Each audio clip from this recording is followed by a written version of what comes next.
রাত পোহালে পহেলা বৈশাখ। এখন আরো সুন্দরভাবে সেটাকে সাজানো হচ্ছে, গোছানো হচ্ছে। আমরা কিন্তু দ্বিগুণ উৎসাহ নিয়ে কাজ করতেছি। এবারের শোভাযাত্রা অনেক বর্ণাঢ্য হবে। মোটিফে আগুন দেয়া মুখোশধারী ঢাবি আরবি বিভাগের ছাত্র জানালেন প্রক্টর। অ্যারাবিক বিভাগের তৃতীয় বর্ষের শিক্ষার্থী রাকিব। নানা মত, ধর্ম, রীতিনীতির মধ্যেও আমরা সবাই এক পরিবারের সদস্য। নানা মত, ধর্ম, রাজনীতি, রীতিনীতির মধ্যেও বাংলাদেশ এক, বললেন প্রধান উপদেষ্টা। হিংসা বিদ্বেষহীন দেশ গড়ার প্রত্যয় সেনা প্রধানের। নির্বাচন নিয়ে ধোঁয়াশা তৈরি গণঅভ্যুত্থানের চেতনার পরিপন্থী মন্তব্য বিএনপি নেতাদের। সংস্কার চিরস্থায়ী বন্দোবস্ত নয়। মডেল মেঘনার আটকা দেশের বৈধতা প্রশ্নে হাইকোর্টের রোল। ৭,০০০-এরও বেশি রাজনৈতিক মামলা প্রত্যাহারের সুপারিশ। প্লট দুর্নীতি মামলায় শেখ হাসিনা, রেহানা ও দুই কন্যাকে ধরতে পরোয়ানা। হাজির না হলেও টিউলিপের বিচার সম্ভব বলছে দুদক। স্বাগত নিউজ 24 সংবাদে, আপনাদের সাথে আছি আমি সোহাগ বক্স। দেখছিলেন সংবাদ শিরোনাম, এবার বিস্তারিত। রাত পোহালে কাল পহেলা বৈশাখ। নতুন বছরকে বরণে প্রস্তুত গোটা দেশ। আর মাত্র কয়েক ঘন্টার অপেক্ষা।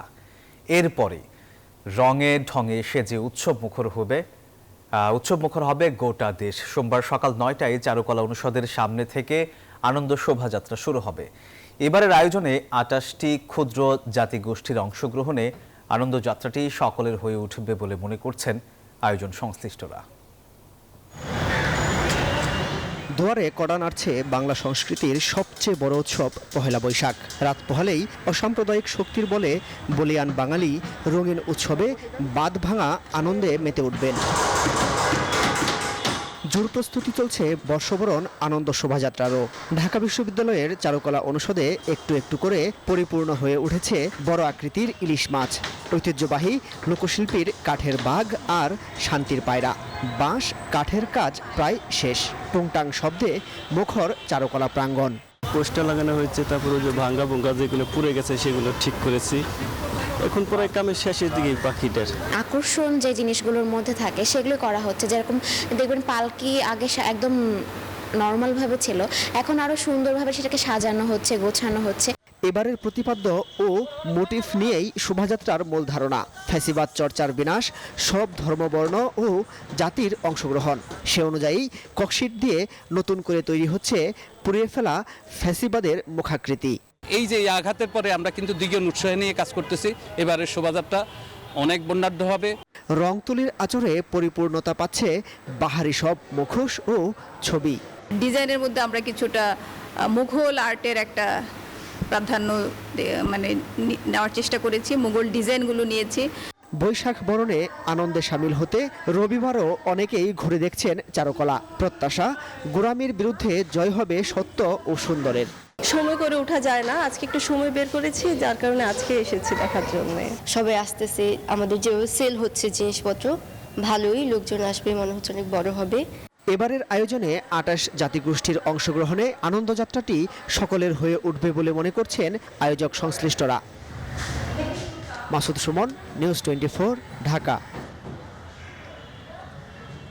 চারুকলায় নববর্ষের শোভাযাত্রার দুটি মোটিফে আগুন দেওয়ার ঘটনায় ঢাবির এক শিক্ষার্থীকে শনাক্ত করা হয়েছে। ওই শিক্ষার্থীর নাম রবিউল ইসলাম রাকিব। তিনি ঢাকা বিশ্ববিদ্যালয়ের আরবি বিভাগের শিক্ষার্থী। রোববার বিকালে এসব তথ্য জানান ঢাবির প্রক্টর অধ্যাপক সাইফুদ্দিন আহমেদ।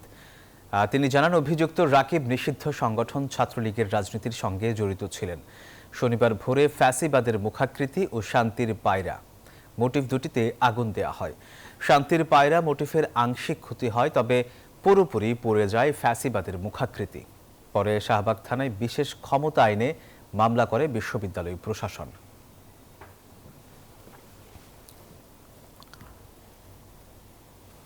তার বিভাগ, নাম এবং অন্যান্য ব্যাপারে তারা তথ্য দিচ্ছেন। এ ব্যাপারে সংশ্লিষ্ট বিভাগের শিক্ষক এবং চেয়ারম্যানের সাথেও আমার কথা হয়েছে। তারাও মোটামুটি নিশ্চিত করেছেন অ্যারাবিক বিভাগের তৃতীয় বর্ষের শিক্ষার্থী রাকিব ৫ই আগস্টের আগে ছাত্রলীগের কর্মী হিসেবে তার অ্যাক্টিভিটি ছিল এবং সে বিভিন্নভাবে হুমকি ধামকি দিত। বর্ষবরণের অনুষ্ঠান ঘিরে কেউ যেন অপপ্রচার চালাতে না পারে, সেজন্য সারা দেশে সাইবার নজরদারি বাড়ানো হয়েছে। বটমূলে নিরাপত্তা ব্যবস্থা পরিদর্শন শেষে এমন তথ্য দিলেন র্যাবের মহাপরিচালক। বলেন, সেনাবাহিনী, পুলিশ ও র্যাবের সমন্বয়ে পহেলা বৈশাখের নিরাপত্তা ব্যবস্থা সাজানো হয়েছে। আর ডিএমপি কমিশনার জানান, নিরাপত্তা চাদরে ঢাকা থাকবে রাজধানী।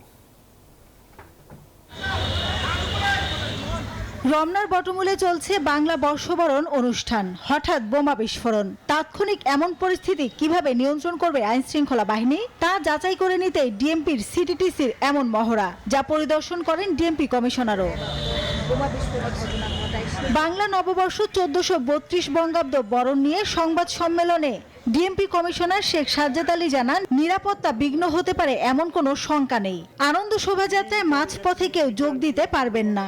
আগামীকাল 9টার আগেই আমরা একটা সন্তোষজনক পর্যায়ে মামলাটা ডিটেকশনের ক্ষেত্রে চলে যাব এবং সম্ভব যদি হয় এই বাই দিস টাইম আমরা এই দুর্বৃত্তদের অ্যারেস্ট করতেও সক্ষম হবে। নির্ধারিত সময়ে অনুষ্ঠান শেষ করার পাশাপাশি বিশেষ নিরাপত্তা নির্দেশনা মেনে চলার আহ্বান ডিএমপির। আমরা 18,000 নিরাপত্তা কর্মী, পুলিশ অফিসার নিয়োগ করতেছি, সাথে র্যাব আছে, বাংলাদেশ আর্মি আছে। অন্যদিকে র্যাবের মহাপরিচালক অতিরিক্ত আইজিপি AKM শহীদুর রহমান জানান, ডগ স্কোয়াড দিয়ে সুইপিং করা হচ্ছে পুরো রমনা। কয়েক স্তরে দেশব্যাপী সাজানো হয়েছে নিরাপত্তা ব্যবস্থা। আমরা সাইবার ওয়ার্ল্ডেও মনিটরিং করতেছি, যাতে এই সাইবার ওয়ার্ল্ডেও কেউ যাতে এই অনুষ্ঠানের বিষয়ে কোনো প্রকার অপপ্রচার চালাতে না পারে। এই ভেন্যুটিকে আমরা সুইপিং করব। অলরেডি সুইপিং শুরু হয়েছে, একবার করেছি এবং চূড়ান্তভাবে অনুষ্ঠান শুরুর আগে চূড়ান্তভাবে করা হবে। আমাদের ডগ স্কোয়াড আছে, বম ডিসপোজাল টিম আছে এবং সর্বধর প্রকার প্রস্তুতি আমরা নিয়েছি। ইনশাআল্লাহ নিরাপত্তাজনিত কোনো সমস্যা হবে না বলে আমি আশাবাদী। রমনা বটমূলে সিসি ক্যামেরা বসানোর কাজ শেষ। ওয়াচ টাওয়ারে চলছে সর্বক্ষণ পর্যবেক্ষণ। ভোরের আলো ফুটতে ফুটতে ভৈরবীতে রাগালাপ দিয়ে ছায়ানটের 1.5 শতাধিক শিল্পী বরণ করবে নতুন বছরকে। এবারের বার্তা, আমার মুক্তি আলোয় আলোয়। চলছে শেষ মুহূর্তের প্রস্তুতি। মাসুদা লাবনী, নিউজ 24, ঢাকা। চট্টগ্রামের ডিসি হিলে সম্মিলিত পহেলা বৈশাখ উদযাপন পরিষদের অনুষ্ঠান মঞ্চ ভাঙচুর করেছে দুর্বৃত্তরা। রোববার সন্ধ্যা 7টার দিকে এই ঘটনা ঘটে। পরিষদের সমন্বয়কারী সুচরিত দাস খোকন বলেন, 40 থেকে 50 জন যুবক এসে বৌদ্ধ মন্দির সংলগ্ন ডিসি হিলে অনুষ্ঠান মঞ্চে হামলা করে। পরে ঘটনাস্থলে অতিরিক্ত পুলিশ সদস্য মোতায়েন করা হয়। আর এই ঘটনার পর বর্ষবরণের অনুষ্ঠান বন্ধ ঘোষণা করেছেন আয়োজকরা।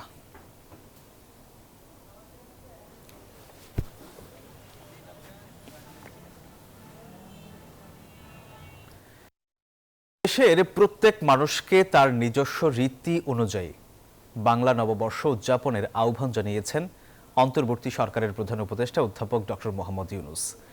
তিনি বলেছেন, নানা ধর্ম, বর্ণ, রীতিনীতির মধ্যেও বাংলাদেশের সবাই এক পরিবার। রাজধানীর আন্তর্জাতিক বৌদ্ধ বিহারে সম্প্রীতি ভবনের ভিত্তিপ্রস্তর উন্মোচন করে এই কথা বলেন তিনি। ঢাকার মেরুলবাড্ডায় 1981 সালে প্রতিষ্ঠিত হয় আন্তর্জাতিক বৌদ্ধ বিহার। বাংলাদেশে বৌদ্ধদের ধর্ম, সংস্কৃতি ও ঐতিহ্য সংরক্ষণ এবং স্বধর্মের প্রচার ও প্রসারে গুরুত্বপূর্ণ ভূমিকা পালন করে আসছে প্রতিষ্ঠানটি। রবিবার এখানে সম্প্রীতি ভবনের উদ্বোধন করেন অন্তর্বর্তী সরকারের প্রধান উপদেষ্টা ডক্টর মোহাম্মদ ইউনূস। প্রধান অতিথির বক্তৃতায় বাংলাদেশের সাম্প্রদায়িক সম্প্রীতির ঐতিহ্যের কথা তুলে ধরেন তিনি। সোমবারের বাংলা নববর্ষ উদযাপনে সব ধর্ম বর্ণের মানুষ শরিক হবে বলে আশা প্রকাশ করেন প্রধান উপদেষ্টা।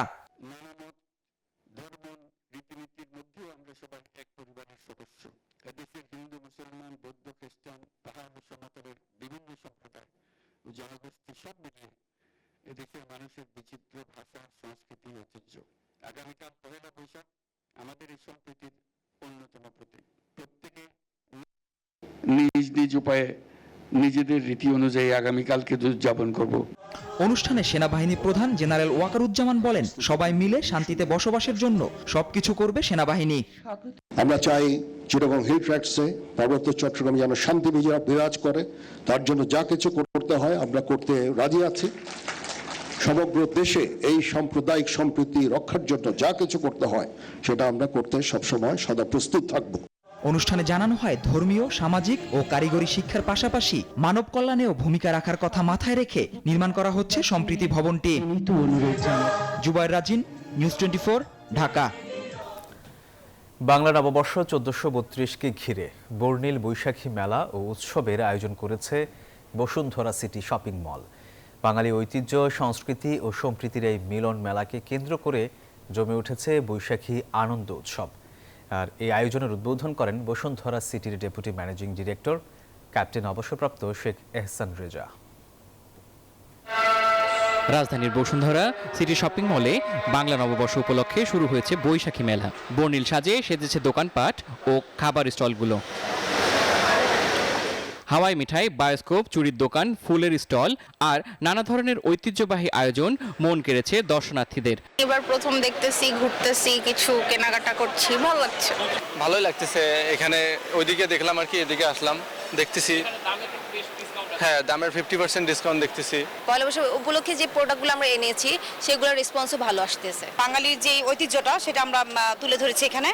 প্লাস কালকে আমাদের এখানে পান্তা ইলিশ, ভর্তা আরও যা যা থাকে সেগুলো সব থাকবে। বৈশাখী ফ্যাশনের সঙ্গে সামঞ্জস্য রেখে দেশ বিদেশি জনপ্রিয় ব্র্যান্ডের স্টলগুলো অংশ নিয়েছে উৎসবে। রোববার মেলার উদ্বোধন করেন বিসিডিএল ডেপুটি ম্যানেজিং ডিরেক্টর ক্যাপ্টেন অবসরপ্রাপ্ত শেখ এহসান রেজা। পয়লা বৈশাখ আমাদের বাঙালি ঐতিহ্যের একটি আনন্দময় উৎসব। আমরা সকলে মিলে এই উৎসব উদযাপন করে থাকি। এই উদযাপনকে আরও রঙিন করে তোলার জন্য বিসিডিএল ও বসুন্ধরা সিটি শপিং মলে অবস্থিত কিছু দেশি ও বিদেশি স্বনামধন্য ব্র্যান্ডের সহায়তায় আমাদের আজকের এই বৈশাখী মেলা। আমাদের মূল লক্ষ্য হলো বসুন্ধরা সিটি শপিং মলে আগত সম্মানিত দর্শনার্থীদেরকে একটি স্মরণীয় অভিজ্ঞতা উপহার দেওয়া। এখানে আরও উল্লেখ্য, এইবার প্রথমবার বসুন্ধরা সিটি শপিং মলে আমরা বৈশাখীর ঐতিহ্যের সাথে সামঞ্জস্য রেখে অনেক ধরনের দেশীয় সুস্বাদু খাবারের আয়োজন করেছি, যা লেভেল 8-এ 3টা স্টলে পাওয়া যাবে। পরিবার পরিজন সহ প্রিয়জনদেরকে নিয়ে বসুন্ধরা সিটি শপিং মলে আসুন এবং আমাদের আনন্দে শরিক হন। বৈশাখী নানা পদের খাবার নিয়ে ফুড স্টলগুলো বসেছে লেভেল 8-এ। দেশীয় বাদ্যযন্ত্রে উপস্থাপন করা হয়েছে বাংলার লোকসঙ্গীত। 8 দিনব্যাপী এই মেলা শেষ হবে 21 এপ্রিল। সাদ আহমেদ দীপ, নিউজ 24, ঢাকা। নির্বাচন নিয়ে ধোঁয়াশা তৈরি করা গণ অভ্যুত্থানের চেতনা পরিপন্থী এমন মন্তব্য করেছেন বিএনপির স্থায়ী কমিটির সদস্য সালাউদ্দিন আহমেদ। রোববার বিকালে জাতীয় প্রেস ক্লাবে এক অনুষ্ঠানে এই কথা বলেন তিনি। একই আয়োজনে নাগরিক ঐক্যের সভাপতি মাহমুদুর রহমান মান্না বলেন, 5 বছর ক্ষমতায় থাকতে চাইলে ভোটের মাধ্যমে থাকতে হবে। আর এদিকে ঢাবির চারুকলায় গিয়ে বিএনপি নেতা রুহুল কবির রিজভী বলেন, সংস্কার কার্যক্রম চিরস্থায়ী কোনো বন্দোবস্ত নয়। জাতীয় প্রেসক্লাবে ভাসানী অনুসারী পরিষদের প্রতিনিধি সম্মেলনে বক্তব্য রাখেন বিভিন্ন রাজনৈতিক দলের নেতারা। এতে বিএনপির স্থায়ী কমিটির সদস্য সালাউদ্দিন আহমেদ বলেন, গণতান্ত্রিক ও সাংবিধানিক অধিকার ফিরে পাওয়ার জন্য ফ্যাসিবাদের বিরুদ্ধে ছাত্র জনতার আন্দোলন হয়েছে। নির্বাচন ও ভোটের অধিকারের বিরুদ্ধে যারা অবস্থান নিয়েছে তারা গণ অভ্যুত্থানের চেতনার বিরুদ্ধে। গণতন্ত্রের কথা বলে আপনারা গণতন্ত্রের উল্টা দিকে যাত্রা শুরু করবেন। নির্বাচনের কথা বলে নির্বাচন নিয়ে ধোঁয়াশা সৃষ্টি করবেন। এটা কি গণতন্ত্রের জন্য শুভ?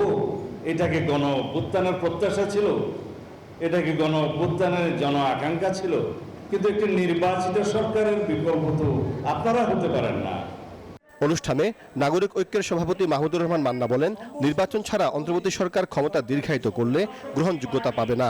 আর বিপ্লবী ওয়ার্কার্স পার্টির সাধারণ সম্পাদক সাইফুল হক বলেন, নির্বাচন নিয়ে যত ধোঁয়াশা বাড়বে ততই ষড়যন্ত্র ডালপালা বিস্তার করবে। যদি তাকে ক্ষমতায় রাখতে চান তাহলে বলেন তিনি একটা দল করুক, ভোট করুক, অত জনপ্রিয় থাকলে সবাই মিলে ভোট দেন, আবার 5 বছরের জন্য উনি ক্ষমতায় আসুক। আর যদি উনি ভোট না করেন তাহলে সবাই মিলে তাকে বলেন যত তাড়াতাড়ি পারেন ভালো একটা ভোট দেন, দিয়ে আপনি সম্মানের সাথে চলে যান। অনেকে বলবার চেষ্টা করছেন নির্বাচন নিয়ে তাড়াহুড়া করছেন কেন?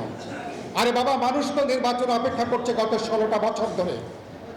শুধুমাত্র 1-2 আগে নির্বাচন যদি বিশ্বাসযোগ্য অবাধ হতো তাহলে তো আমাদেরকে এরকম একটা রক্তাক্ত গণ অভ্যুত্থান করতে হতো না। এদিকে নববর্ষের প্রস্তুতি দেখতে ঢাকা বিশ্ববিদ্যালয়ের চারুকলায় যান বিএনপির সিনিয়র যুগ্ম মহাসচিব রুহুল কবির রিজভী। বলেন, সংস্কারের কথা বলে ক্ষমতা দীর্ঘায়িত করলে জনগণ মেনে নেবে না। সংস্কার করতে হবে, কিন্তু সংস্কার তো চিরস্থায়ী বন্দোবস্ত নয়। পার্মানেন্ট সেটেলমেন্ট অ্যাক্ট নয়, সংস্কার চলমান প্রক্রিয়া। এখন যতটুকু করা যায় হবে। আবার যারা ক্ষমতায় আসবেন, অনেক জায়গা থেকে অনেক দাবি আসবে, কথা উঠবে, সেটা রাজনৈতিক দল এবং জনপ্রতিনিধিরা সেটা বিবেচনায় নিয়ে সংস্কারের ধারাবাহিকতা চলবে। চারুকলায় আগুনের ঘটনা ফেসিবাদের বহিঃপ্রকাশ বলেও মন্তব্য করেন রুহুল কবির রিজভী। সাইফুল ইসলাম, নিউজ 24, ঢাকা। প্রথা মেনে পুরাতনকে বিদায় জানাতে চৈত্র সংক্রান্তির আয়োজনে মেতেছিল নগরবাসী। চারুকলার বকুলতলায় সাংস্কৃতিক পরিবেশনা আর শিল্পকলার মুক্ত মঞ্চে ছিল সাধু সঙ্গের গান। সন্ধ্যায় সোহরাওয়ার্দী উদ্যানে প্রথমবারের মতো হয়ে গেল চৈত্র সংক্রান্তি কনসার্ট। নতুন বছরের আবাহনে মিলিত হওয়ার পালে লেগেছে হাওয়া। সব সংকীর্ণতা দূর করে এখন সার্বজনীন উৎসবে মেতে ওঠার অপেক্ষা। প্রথা মেনে পুরাতনকে বিদায় জানাতে চৈত্র সংক্রান্তির আয়োজনে মেতেছিল নগরবাসী। গান, কবিতা আর নৃত্যের তালে মগ্ন হন সবাই। নতুনকে স্বাগত জানানোর প্রত্যয় সবার কণ্ঠে। বিভিন্ন উপজাতি বিভিন্ন জায়গা থেকে শিল্পী নিয়ে আসতেছে আমাদের এইখানে। নিয়ে আসার পরে আমাদের যে আনন্দটা দিচ্ছে, এটা বিগত 17 বছরেও আমরা দেখি নাই। 16 বছরেও এরকম একটা আয়োজন পাই নাই। শেখ হাসিনা পতনের পর আমরা বিগত দিনে অনেক শান্তিতে, আগের থেকেও আমরা বর্তমানে আর অনেক শান্তিতে আছি। আমরা খুব উৎফুল্ল আজকে কনসার্ট। আমরা আশা করবো নেক্সট বছর আবার কনসার্টগুলি পরবর্তী আবার করা হয়। রোববার চৈত্র সংক্রান্তি উৎসবে সাধুগুরুর গানে গানে মাতোয়ারা ছিল শিল্পকলা একাডেমির মুক্ত মঞ্চ। এর উদ্বোধনী অনুষ্ঠানে ছিলেন এবার সরকারের 3 উপদেষ্টা। তারা বলেন, জুলাই চেতনায় এবার সব উৎসবে লেগেছে পরিবর্তনের ছোঁয়া। সংস্কৃতি মন্ত্রণালয় ও শিল্পকলা একাডেমির আয়োজনে সোহরাওয়ার্দী উদ্যানে আয়োজন করা হয় চৈত্র সংক্রান্তি কনসার্টের। অংশ নেয় ওয়ারফেজ, লালন ও ভাইকিংসের মতো দেশের সেরা ব্যান্ডগুলো। তারিন সুলতানা, নিউজ 24, ঢাকা। মডেল মেঘনা আলমের আটক প্রক্রিয়া কেন বেআইনি হবে না জানতে চেয়ে রুল জারি করেছেন হাইকোর্ট। 2 সপ্তাহের মধ্যে রাষ্ট্রপক্ষকে জবাব দিতে বলা হয়েছে। এদিকে আইন উপদেষ্টা ডক্টর আসিফ নজরুল জানান, মিস আর্থ বাংলাদেশ মডেল মেঘনা আলমকে যে প্রক্রিয়ায় গ্রেফতার করা হয়েছে সেটি সঠিক হয়নি। কোনো অপরাধ থাকলে তার পরিপ্রেক্ষিতে যথাযথভাবে ব্যবস্থা নেওয়া হবে বলেও জানান তিনি। কয়েকদিন ধরেই আলোচনায় মিস আর্থ বাংলাদেশ 2020 বিজয়ী মডেল মেঘনা আলম। 7 এপ্রিল তাকে ঢাকার বাসা থেকে আটক করে গোয়েন্দারা। এরপর 10 এপ্রিল ঢাকার চিফ মেট্রোপলিটন ম্যাজিস্ট্রেট আদালত তার বিরুদ্ধে 1974 সালের বিশেষ ক্ষমতা আইনে 30 দিনের আটক আদেশ দেন। আটকের আগে নিজস্ব ফেসবুক লাইভে নিরাপত্তাহীনতার কথাও জানান এ মডেল। দেখুন, এখন বলছে আমার বাসায় নাকি মাদক আছে, আমাকে ফাঁসানোর চেষ্টা করছে। রোববার সকালে আটক আদেশ চ্যালেঞ্জ করে হাইকোর্টে রিট দায়ের করেন মডেল মেঘনার বাবা। শুনানি শেষে মডেল মেঘনার আটক প্রক্রিয়া কেন বেআইনি হবে না জানতে চেয়ে রুল জারি করেন বিচারপতি রাজিকাল জলিল ও বিচারপতি তামান্না রহমান খালিদির হাইকোর্ট বেঞ্চ। 30 বছরের একজন নারীকে এখন এই আটক আদেশ দেওয়া হচ্ছে। যদি সে কোনো কিছু করে থাকে সেটার জন্য সবসময় ব্যবস্থা নেওয়া যেতে পারে সাধারণ আইনে। যেইভাবে তাকে গ্রেফতার করা হয়েছে, এটা তো একটা ভয়ঙ্কর একটা দৃশ্য। আপনারা হয়তো ভিডিও ফুটেজে দেখেছেন যে তার যে আর্তনাদ, সেই আর্তনাদ আমাদের পক্ষে সহ্য করা খুব কঠিন। এদিকে আইন মন্ত্রণালয়ের সম্মেলন কক্ষে ব্রিফিং এ উঠে আসে মডেল মেঘনা আলম ইস্যু। আইন উপদেষ্টা জানান, মডেল মেঘনাকে যে প্রক্রিয়ায় আটক করা হয়েছে সেটি সঠিক হয়নি। এই বিশেষ ক্ষমতা আইনের প্রয়োগটা, পদ্ধতিটা এটা হয়তো ঠিক হয় নাই। আর বিশেষ ক্ষমতা আইন বা অন্যান্য নিবর্তনমূলক আইনের ব্যাপারে আমরা বিচার বিভাগীয় যে সংস্কার কমিশন আছে তাদের রিপোর্টের জন্য অপেক্ষা করেছি। মেঘনা আলমের ঘটনার কারণে সৌদি আরবের শ্রম বাজার ক্ষতিগ্রস্ত হওয়ার আশঙ্কা আছে কিনা জানতে চাইলে আইন উপদেষ্টা বলেন, মধ্যপ্রাচ্যে সৌদি আরবের শ্রমবাজার পুরোপুরি উন্মুক্ত আছে। মাহমুদ হাসান, নিউজ 24, ঢাকা। আওয়ামী লীগ সরকারের আমলে করা ৭,১৮৪ রাজনৈতিক মামলা প্রত্যাহারের সুপারিশ করেছে আইন মন্ত্রণালয়। এই তথ্য জানিয়ে আইন উপদেষ্টা আসিফ নজরুল বলেন, তালিকায় আছে আরও 1 লাখ মামলা। রাজনৈতিক সহ যে কোনো মামলায় জামিন দেওয়ার ক্ষেত্রে অধিক সতর্ক হওয়া প্রয়োজন বলেও মনে করেন তিনি। রোববার সচিবালয়ে সংবাদ সম্মেলনে এসব কথা বলেন আইন উপদেষ্টা। সরকারের আমলে তার মধ্যে এই পর্যন্ত ৭,১৮৪টি মামলা আইন থেকে প্রত্যাহারের সুপারিশ করা হয়েছে। সুপারিশ করার পর অল্প কিছুদিন লাগে, বাট সুপারিশ হয়ে যায়। একটা মামলা প্রত্যাহার করার ক্ষেত্রে আমাদের অনেক কাগজপত্র পরীক্ষা করতে হয়। অনেক সময় এমন মামলা আসে যে মামলা আসলে রাজনৈতিক হয়রানিমূলক না। পূর্বাঞ্চলে প্লট জালিয়াতির মামলায় শেখ হাসিনা ও ব্রিটিশ এমপি টিউলিপ সিদ্দিকের বিরুদ্ধে গ্রেফতারি পরোয়ানা জারি করেছে আদালত। একইভাবে অবৈধভাবে প্লট গ্রহণ করায় শেখ রেহানা, তার ছেলে রাদওয়ান মুজিব সিদ্দিক ও মেয়ে আজমিনা সিদ্দিকের বিরুদ্ধেও গ্রেফতারি পরোয়ানা জারি করা হয়েছে।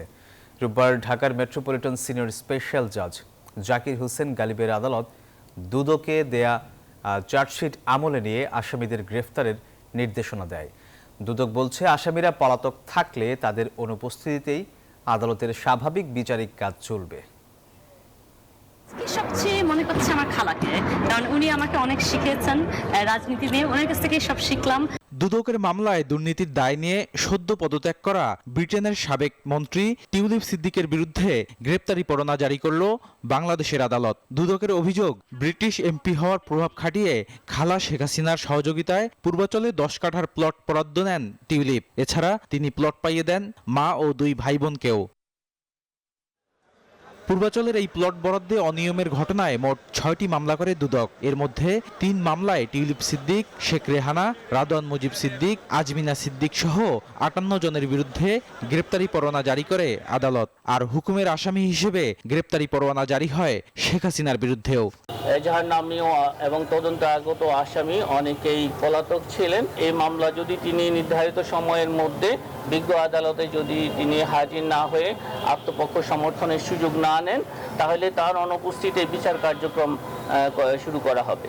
এদিকে 6 কোটি টাকার বেশি অবৈধ সম্পদ অর্জনের অভিযোগে এদিন পিরোজপুরের সাবেক এমপি এম এ আউয়াল ও তার স্ত্রীর বিরুদ্ধে মামলার সিদ্ধান্ত নিয়েছে দুদক। অসাধ উপায়ে অর্জিত জ্ঞাত আয়ের উৎসের সাথে অসঙ্গতিপূর্ণ 5 কোটি 8 লক্ষ টাকারও বেশি মূল্যের স্থাবর অস্থাবর সম্পদ অর্জন করে ভোগ দখলে রাখার অপরাধ তদন্তকালে প্রমাণিত হয়েছে। এই কারণে চার্জশিট দাখিলের সিদ্ধান্ত গৃহীত হয়েছে। এছাড়া এদিন ত্রাণের নামে সিএসআর ফান্ড থেকে কোটি কোটি টাকা এবং এমটিডিআর এর বিপরীতে 15 কোটি টাকার বেশি আত্মসাতের অভিযোগে ইউনিয়ন ব্যাংকের এমডি মোকাম্মেল হক চৌধুরী সহ ব্যাংকটির 11 কর্মকর্তার বিরুদ্ধে মামলা করেছে দুদক। বদরুল আলম শাওন, নিউজ 24, ঢাকা। শিল্প খাতে নতুন সংযোগে গ্যাসের দাম বাড়ল 33%। অনুমোদিত লোডের অতিরিক্ত ব্যবহার করলে পুরনো গ্রাহকদের ক্ষেত্রেও এই হার কার্যকর হবে। রোববার বিকেলে টিসিবি ভবনে সংবাদ সম্মেলনে এসব তথ্য জানান বাংলাদেশ এনার্জি রেগুলেটরি কমিশনের চেয়ারম্যান জালাল আহমেদ। শিল্পে সরাসরি ব্যবহারে গ্যাসের দাম প্রতি ঘনমিটারে 10 টাকা বাড়িয়ে 40 টাকা নির্ধারণ করা হয়েছে। আর ক্যাপটিভ বিদ্যুৎ উৎপাদনে দাম 42 টাকা, যা আগে ছিল 31 টাকা 50 পয়সা। ইতিমধ্যে নতুন দর কার্যকরও হয়ে গেছে। বিইআরসি চেয়ারম্যান জানান, এলএনজির মূল্য সমন্বয় করতে গিয়ে এই সিদ্ধান্ত নেওয়া হয়েছে। আমরা যদি মার্জিনাল কস্ট হিসাব করি জ্বালানির, যে প্রতি ইউনিট এলএনজি ইম্পোর্ট করতে আমার যদি 75 টাকা লাগে প্লাস মাইনাস, সো এটার মূল্য তো কেউ না কেউ পরিশোধ করতে হচ্ছে, তাই না? সরকারকে পরিশোধ করতে হচ্ছে সাবসিডির মাধ্যমে। তো এই কমার্শিয়াল ভ্যালু দেওয়ার ক্যাপাসিটি এই মুহূর্তে আমাদের নাই বা আমার নাই, যারা ভোক্তা। সো সেই বিবেচনা করেই এই দাম রাখা হয়েছে। তখন সাবসিডি থেকে যাবে সরকার, হয়তো সরকার মানে কি জনগণ এই বোঝাটা বহন করতে হবে। যে কারণে গুরুত্বপূর্ণ হলো সিস্টেম লস কমানো। দর্শক, এই ছিল নিউজ 24 সংবাদে। এতক্ষণ সাথে থাকার জন্য ধন্যবাদ সবাইকে।